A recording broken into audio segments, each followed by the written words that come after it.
اشهد ان لا اله الا اللہ، اشهد ان محمد رسول اللہ ہو گیا. اس کے بعد سنو، اشهد ان امیر المؤمنین و امام المتقین وغوث المذنبین علی ولی اللہ حجۃ اللہ ووصی رسول اللہ وخلیفۃ اللہ.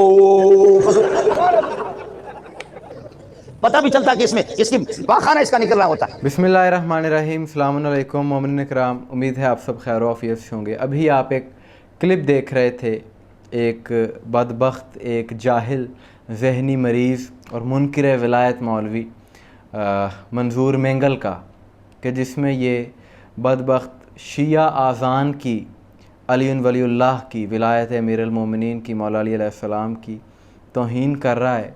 اور اس نے جو الفاظ کہے ہیں، نہ چاہتے ہوئے بھی میں مجھے دہرانے پڑ رہے ہیں لوگوں کو بتانے کے لیے، کہ اس ملعون نے کہا ہے کہ شیعہ اذان میں جب علی ولی اللہ کہتے ہیں تو ان کا پخانہ نکل جاتا ہے. اب یہ بکواس اس لائن نے کر دی جو کہ توہین ہے، پورے مسلک کی توہین ہے، بلکہ پوری دنیا میں جو علی علیہ السلام کے، ولایت علی کے ماننے والے ہیں، ان کی توہین اس نے کی ہے.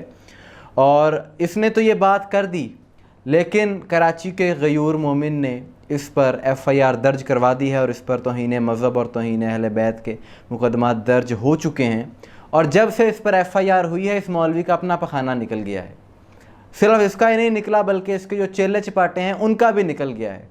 اور اب اپنی بات پر قائم نہیں رہے یہ لوگ، بلکہ مکر گئے ہیں اپنے بیانوں سے، اور کہہ رہے ہیں کہ ہمارے استاد پر جھوٹا الزام لگایا جا رہا ہے، یہ بڑا ظلم ہو گیا ہے، ان پر ایف آئی آر نامنظور. اللہ کی لعنت ہو جھوٹوں پر، کہ الزام کون لگا رہا ہے؟ کیا یہ تم نے ویڈیو نہیں دیکھی؟ کہ یہ تم نہیں ہو جو یہ بات کر رہے ہو؟ کیا تم نے شیعہ اذان پر، علی ولی اللہ پر زبان درازی نہیں کی؟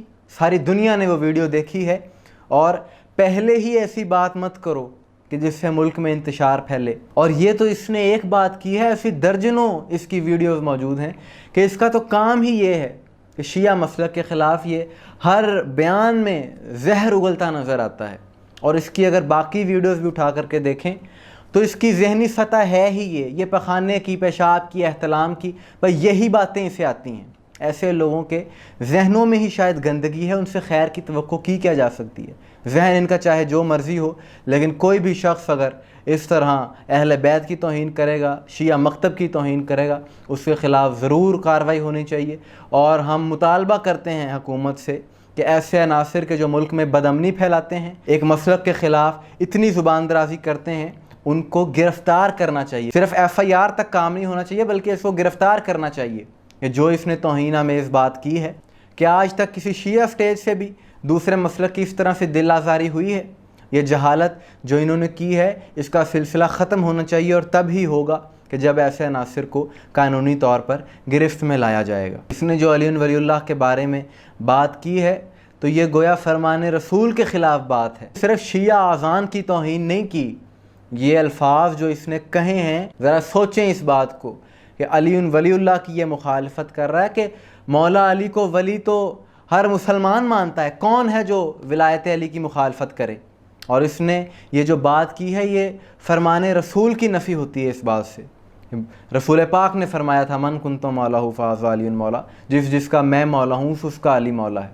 اور اس کے بارے میں اتنی بڑی توہین آمیز بات کرنا، حیرت ہوتی ہے ایسے لوگوں پر کہ جو ان جیسوں کی وکالت کرتے نظر آتے ہیں. ابھی ایک وہ مولوی ہے اورنگزیب فاروقی، کہ جس نے حکومت کو چیلنج کر دیا ہے.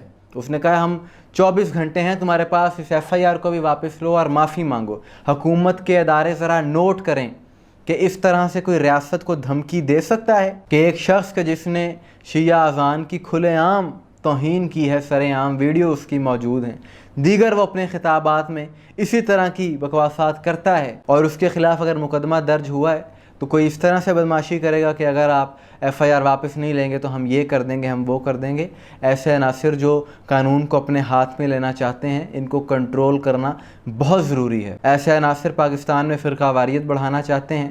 اور ایک سمپل سی بات ہے کہ جب ہم کسی کے عقائد پر ہٹ نہیں کرتے، وار نہیں کرتے، تو ہم یہ قطعاً برداشت نہیں کریں گے کہ کوئی ہمارے مسلک پر، ہمارے عقائد پر اس طرح سے توہین کرے ان عقائد کی اور مذاق اڑائے. اور جو مذاق اڑائے گا اس کے خلاف کارروائی ہو کے رہے گی. آپ کی اس بارے میں کیا رائے ہے؟ کمنٹس میں ضرور بتائیے گا. دعا میں یاد رکھیے گا. السلام علیکم ورحمۃ اللہ.